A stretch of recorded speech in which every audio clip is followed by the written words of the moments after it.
तांबड्या मातीचा दंड थोपटून पाय रोवणी मल्लौभा दंगलीत लढवय्यांच्या पैलवान हा जातीचा काळीज भेदुनी जाते हे ललकारी नभा ऊन दंग पिळदार अंग घामात धावू दे अन त्याच यशाचा हा नसा नसा तू न वाहू दे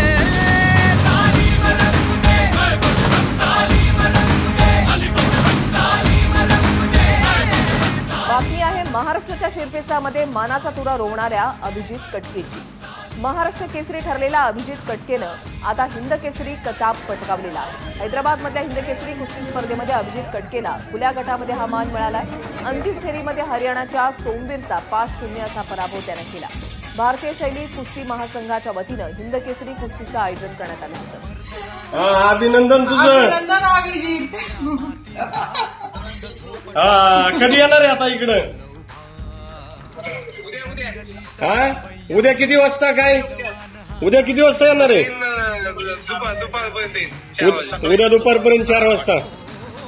बरं चला ठीक आहे। सगळ्यांना अभिमान आहे, सगळ्यांना आनंद झालाय आणि पुन्हा एकदा बाबा तुझं अभिनंदन आणि शुभेच्छा तुला। तात्या बोलतात बाकी झालं ना, सार्थक झालंय आपलं खूप। फोटो काढते मी नंतर बोलतो। बरं ठीक आहे चालेल।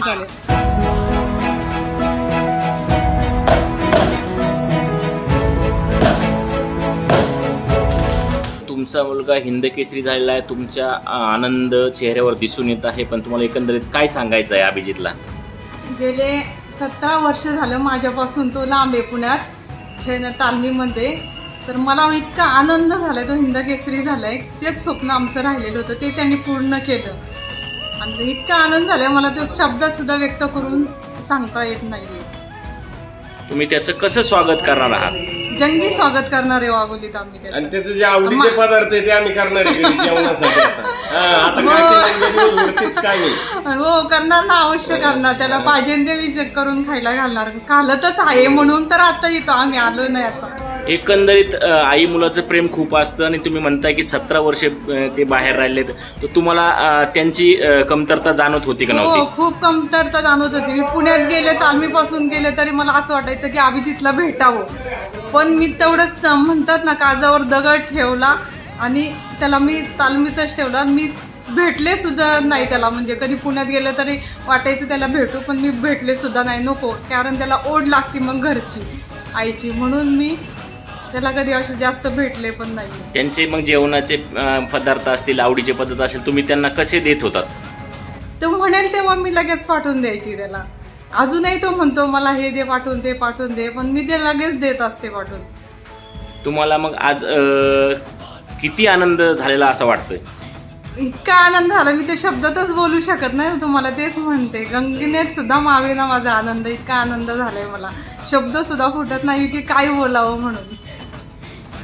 तरी माझा पुतण्या आहे ज्ञानेश्वर गटके, त्यांनी सगळं काही बोलून दाखवलंय, जे मला बोलायचं होतं ते त्यांनी बोलून दाखवलं। पण आमच्या पिढीमध्ये हे स्वप्न त्यांनी अभिजितनी पूर्ण केले, हा तर खूप अभिमानाचं मला वाटतं, आनंद झालाय।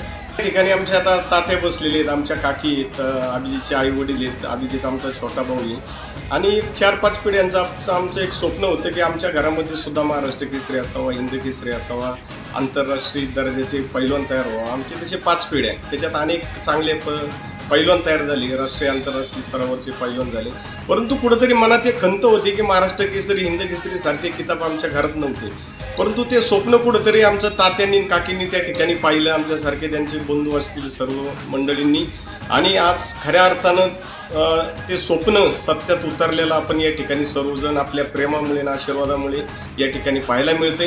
आणि आज अभिजित हिंद केसरी झाला आहे, त्याच्या अगोदर सुद्धा अनेक आंतरराष्ट्रीय स्पर्धेमध्ये अभिजितने त्या ठिकाणी भाग घेतला होता, महाराष्ट्र केसरी सुद्धा झाला, 3 वेळा महाराष्ट्र केसरीला फायनलला सुद्धा आलता, परंतु हे आज स्वप्न खऱ्या अर्थानं आमच्या कुटुंबाचं 4-5 पिढ्याचं पूर्ण झालेलं आहे। तर त्याचा एक वेगळा अतिशय आनंद आमच्या कुटुंबामध्ये या ठिकाणी आपल्याला खऱ्या अर्थानं पाहायला मिळते। आज कुठेतरी आम्हालाही त्या पद्धतीचं निश्चितपणे एक समाधान आहे की चांगला किताब जो भारतातला हिंद केसरी सर्वात मोठा किताब आहे तो अभिजितने या ठिकाणी मिळवलेला आहे। आणि आता आपण पाहिलं की अभिजित उद्या दुपारनंतर या ठिकाणी पुण्यात येणार आहे, तर आम्ही ढोल ताशाच्या पथकामध्ये आणि अतिशय जंगी आणि जोरदार त्याचं स्वागत